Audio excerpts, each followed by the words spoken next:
नमस्कार दोस्तों, स्वागत है आप सबका आपके अपने आशा अवेयरनेस चैनल में। आज हम बात करने वाले हैं एनपीएस के बारे में। ये वो संपूर्ण जानकारी जो एक एनपीएस होल्डर के लिए ज़रूरी है।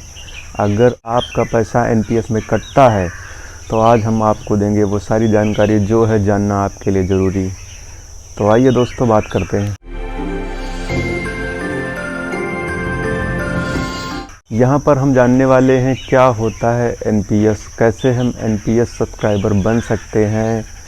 अगर आप एनपीएस सब्सक्राइबर बनते हैं तो आपका पैसा कटता है तो वो कहाँ जाता है, आप रिटायरमेंट से पहले कितना पैसा निकाल सकते हैं और उसके क्या तरीके हैं, रिटायरमेंट के बाद यानी मैच्योरिटी पीरियड जब आप 60 ईयर के हो जाते हैं तब आप पैसा कैसे निकाल सकते हैं।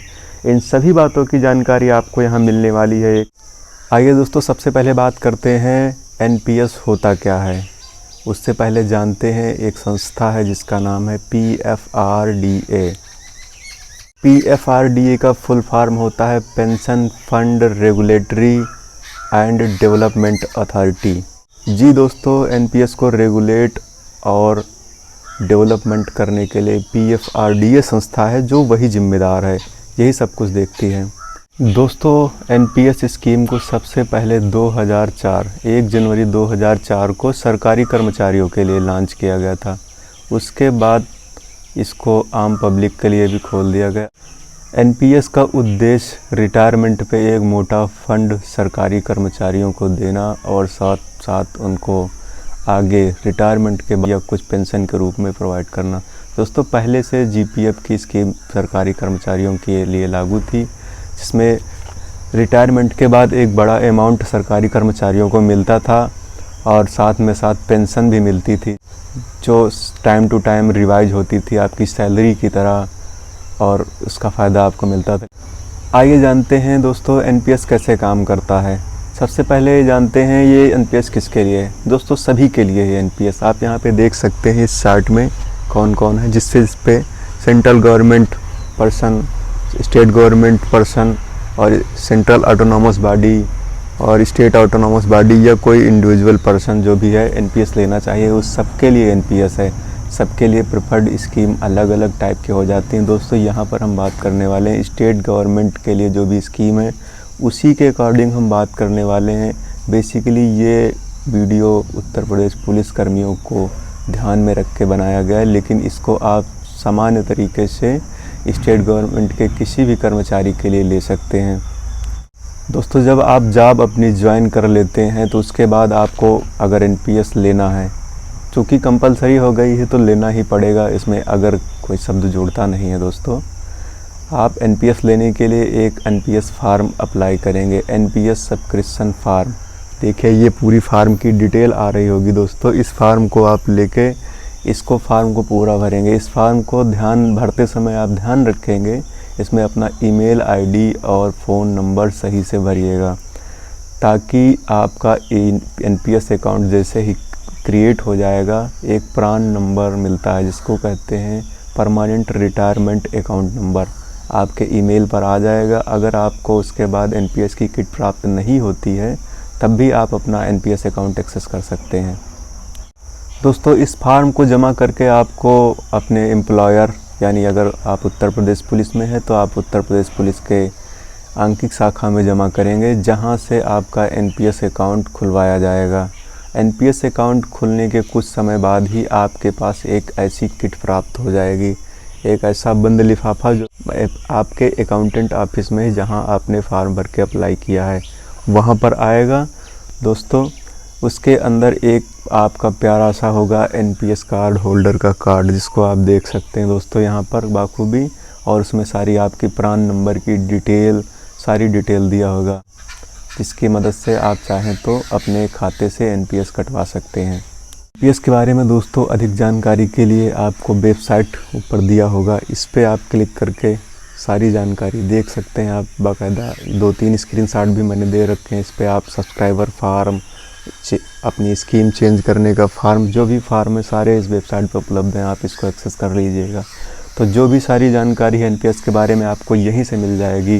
दोस्तों, जब आपका एनपीएस खुल जाता है उसके बाद आपकी सैलरी का, नेट सैलरी का 10% हिस्सा आपके खाते से कट कर आपके एनपीएस अकाउंट में जमा हो जाता है, और उतना ही यानी 10% और आपका 10% और ही आपका एम्प्लॉयर यानी आपका डिपार्टमेंट उस खाते में जमा करता है। तो अगर मान लीजिए आपके खाते से 3000 रुपये कट रहा है मंथली, तो 3000 रुपये 6000 रुपये आपका एम्प्लॉयर टोटल आपके खाते में 6000 रुपये जमा हो जाएगा पर मंथ।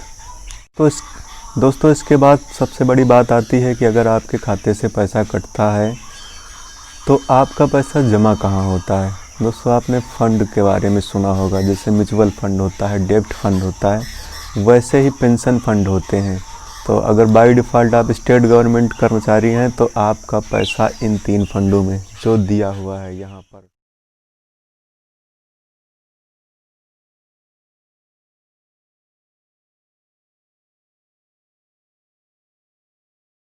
इन तीनों फंडों में आपका पैसा बराबर बराबर भागों में बट के जमा होता है। दोस्तों फ़ंड के बारे में ज़्यादा जानकारी के लिए आप म्यूचुअल फ़ंड या किसी भी फ़ंड को प्रेफर कर सकते हैं, या वेबसाइट पे जाके इन फ़ंड के बारे में जान सकते हैं। दोस्तों इन सब फंड के फंड मैनेजर्स होते हैं। ये फ़ंड मैनेजर क्या कहते हैं, आपका जितना पैसा जमा होता है उसको अलग अलग शेयर मार्केट में, गवर्नमेंट सिक्योरिटीज़ में, या अदर बैंक में, या प्राइवेट सेक्टर में जमा करते हैं, जहां से आपको ब्याज मिलता है। शेयर मार्केट में अगर जमा करते हैं तो वहां से टाइम टू टाइम जैसे शेयर इंक्रीज़ होता है वैसे ही आपका पैसा जो भी जमा होता है वो भी बढ़ता जाता है। दोस्तों आपने देखा होगा अभी पिछले कुछ महीनों पहले शेयर मार्केट काफ़ी क्रैश कर गया था, जिसकी वजह से आपके एनपीएस अकाउंट का पैसा भी काफ़ी कम हो गया था। तो दोस्तों जो फंड मैनेजर्स होते हैं जिन्होंने आपका पैसा के कुछ हिस्सा आपका शेयर मार्केट में लगा रखा था, तो वो पैसा डाउन हो गया था, जिसकी वजह से हमारे एनपीएस का टोटल जो अमाउंट था वो कम दिखाने लगा था। लेकिन इसकी चिंता करने की ज़रूरत नहीं, क्योंकि शेयर मार्केट है दोस्तों, आज नहीं तो कल उसको बढ़ना ही बढ़ना है। जब वो अप होगी तब आपका पैसा फिर से अप हो जाएगा। आइए दोस्तों बात करते हैं हम, अगर हमारा एनपीएस अकाउंट खुल गया है, हमारे पास PRAN number, permanent retirement account number भी है, आपके खाते में कितना पैसा जमा है कितना नहीं जमा है, इस चीज़ को हम कैसे देख सकते हैं। दोस्तों गूगल प्ले स्टोर पर और आईफोन स्टोर पर भी एक ऐप उपलब्ध है, एनपीएस ऐप, जिसकी मदद से आप अपना करंट होल्डिंग देख सकते हैं। आपके खाते में जमा हुआ धन के बारे में जानकारी के लिए सबसे पहले आपको एनपीएस ऐप को डाउनलोड करना होगा। उसके बाद आपका प्रान नंबर जो कि आपको मिलता है, आपके कार्ड में भी लिखा रहता है, या आपका एनपीएस खुलने के बाद जो मिलता है, उस प्रान नंबर और पासवर्ड को डालना होगा। दोस्तों जब पासवर्ड आपके पास ना हो तो आप फॉरगेट पासवर्ड में जाएंगे, ये स्क्रीन आपको दिख रही है, इसको फॉलो करना होगा। इस पर आप सारी डिटेल जो भी दिया हुआ है दोस्तों, इस डिटेल को भरेंगे। उसके बाद आपको एक OTP आपके उस नंबर पे जाएगा जिसको आपने फॉर्म भरते समय भरा है। वो OTP डाल के आप अपना पासवर्ड रीसेट करोगे। उसके बाद आप फिर से लॉगिन स्क्रीन पे जाओगे, वहाँ पर आप अपना PRAN नंबर और लॉगिन पासवर्ड डालकर आप देखेंगे। जब लॉगिन करेंगे तो कुछ ऐसी स्क्रीन आएगी दोस्तों, यहाँ पर सारी होल्डिंग, आपका नाम, आपकी डिफ़ॉल्ट स्कीम क्या है, वो सारी चीज़ आपको जानकारी मिलेगी। यहाँ पर दिखाएगा आपका टोटल होल्डिंग कितनी है। साइड में आप मेनू बार में जाएंगे तो ये सारी चीज़ें जो कि आप देख सकते हैं, इसके बारे में सर्च कर सकते हैं आप अपनी करंट होल्डिंग। आपका पैसा यहाँ पे जो मैंने अभी थोड़ी देर पहले दोस्तों बताया था, LIC, UTI और SBI, इन तीनों पार्ट में आपका पैसा बढ़ जाता है, इन तीनों फंडों में आपका पैसा लग जाता है, वो भी यहाँ पे आप दिखाई रहेगा ये सुविधा। दोस्तों हमारा खाता भी खुल गया, पैसा भी जमा हो गया, हमने स्टेटमेंट भी देख ली अपने अकाउंट की।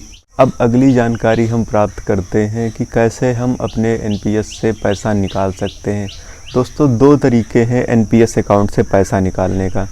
पहला जब आप रिटायरमेंट नहीं होते हैं उसके पहले, और दूसरा जब आप 60 साल के हो जाते हैं या रिटायर हो जाते हैं उसके बाद।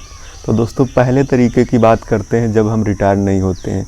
उसके लिए दोस्तों कंडीशन है कि आपका अकाउंट कम से कम 10 साल का हो चुका हो, यानी आपकी जॉब किए हुए 10 साल हो चुके हों, उसके बाद ही आप इससे कुछ पैसा निकाल सकते हैं। उसमें दोस्तों पैसा निकालने की कंडीशन यही है कि आप पूरी नौकरी के पीरियड में 60 साल तक केवल 3 बार ही आप पैसा निकाल सकते हैं, वो भी किन्हीं 2 ट्रांजैक्शन के बीच में आपका 5 साल का गैप होना अनिवार्य है। आप 20% पैसा ही निकाल सकते हैं और रीज़न सिर्फ 4 जिनके लिए आप पैसा निकाल सकते हैं। एक तो आप अपने बच्चों की पढ़ाई के लिए, किसी प्रकार की मेडिकल कंडीशन के लिए, बच्चों की शादी के लिए या अपना घर बनवाने के लिए। इन 4 रीज़न को छोड़ के आपके पास कोई 5वां रीज़न नहीं है जिसके लिए आप पैसा निकाल सकते हैं। दोस्तों, दूसरा केस आता है जब आप 60 ईयर के हो जाते हैं, आपका मैच्योरिटी पीरियड पूरा हो जाता है, तब आप कैसे पैसा निकाल सकते हैं। दोस्तों, अगर आप 60 साल से पहले रिटायर्ड हो जाते हैं तब आप इसका पैसा नहीं निकाल सकते हैं। इसके पहले एन्युटी स्कीम में इन्वेस्ट होगा, उसके बाद जब आप 60 साल के हो जाएंगे तब आप इससे पैसा निकाल सकते हैं। दोस्तों, अब एक ग्राफ को देखते हैं। यहाँ पर देख रखा है 40, 40 और 20। रिटायरमेंट के बाद दोस्तों आप इससे सिर्फ 60% पैसा, इस वाले पार्ट का पैसा ही आप निकाल सकते हैं और कोई पैसा आप इस अकाउंट से नहीं निकाल सकते हैं। दोस्तों, इसमें भी कंडीशन है, 40% पैसा आप निकाल सकते हैं जिसके लिए आपको कोई टैक्स पे नहीं करना होगा। उसके बाद अगर 20% पैसा आपको और निकालना होगा तो उसके लिए आपको बाकायदा इनकम टैक्स या जो भी टैक्स अप्लाई हो उस सिचुएशन में वो आपको पे करने के बाद ही आप 20% पैसा निकाल सकते हैं। बचता है आपका 40% पैसा। दोस्तों, आप उसको कभी नहीं निकाल सकते अपने जीते जी। आपको करना क्या होगा, उस पैसे को आपको अदर एन्युटी स्कीम, क्योंकि ये बाय डिफ़ॉल्ट स्कीम है तो अपने आप ही किसी न किसी स्कीम में PFRDA उसको इन्वेस्ट करेगा। आप उस स्कीम के थ्रू जो मिलने वाला रेवेन्यू होगा वो आपको पेंशन के रूप में मिलेगा। आप उस पैसे को कभी नहीं निकाल सकते हैं। वो 40% पैसा आपका जब आप इस दुनिया में नहीं रहेंगे तो आपका लंप सम वो आपके बच्चों को मिल जाएगा। देखते हैं कि NPS स्कीम हमारे लिए अगर पिछली GPF स्कीम को छोड़ दिया जाए, जो पहले सरकारी कर्मचारियों के लागू होती थी, अगर उसको हम लोग छोड़ दिया जाए तो कोई बुरी स्कीम नहीं है। काफ़ी अच्छी स्कीम है क्योंकि आप डायरेक्ट शेयर मार्केट में इन्वेस्ट करते हैं, कई लोग अलग अलग म्यूचुअल फंड में इन्वेस्ट करते हैं। उन सब से ठीक है, आपका जो भी पैसा है, पहली बात तो आप अपना पैसे का जितना भी हिस्सा 10% हिस्सा आपकी नेट सैलरी का कटता है और उतना ही पैसा आपका एम्प्लॉयर, आपकी कंपनी उसमें जमा करती है। वो सारा पैसा अच्छे फंड जो LIC, UTI और SBI के फंड हैं उनमें जमा होता है। तो ये फंड मैनेजर कहीं भी आपका पैसा ऐसी जगह पर ही लगाएंगे जिससे ज़्यादा से ज़्यादा मैक्सिमम ग्रोथ हो सके। दोस्तों, आपका पैसा सुरक्षित हाथों में ही रहता है, आप इससे अधिक से अधिक फ़ायदा उठा सकते हैं, इससे आपका ज़्यादा से ज़्यादा ही प्रॉफिट होगा। इसमें कोई बुराई नहीं दोस्तों, कंपलसरी भी है तो इसको करवाना भी बहुत ज़रूरी है। मेरा उद्देश्य यहाँ पे आपको सारी जानकारियाँ था, वो सारे पॉइंट क्लियर करना था जो आपके लिए जानना ज़रूरी है। दोस्तों, अंत में इस वीडियो देखने के लिए आपका बहुत बहुत धन्यवाद। और अगर आपका वीडियो अच्छा लगे तो इस चैनल को सब्सक्राइब कर लीजिए, लाइक कर लीजिए और शेयर कर दीजिए, क्योंकि बहुत सारे लोग हम में से ऐसे हैं जो NPS के बारे में पूरी जानकारी नहीं रखते हैं। उन लोग के पास ये सारी जानकारी ताकि उन लोग के लिए ज़्यादा बेनिफिशियल हो सके। दोस्तों, सब्सक्राइब बटन पे क्लिक करके मेरे चैनल को सब्सक्राइब कर लिए ताकि आगे आने वाली और अभी अच्छी जानकारियाँ आप तक मिल सकें। दोस्तों, जय हिंद।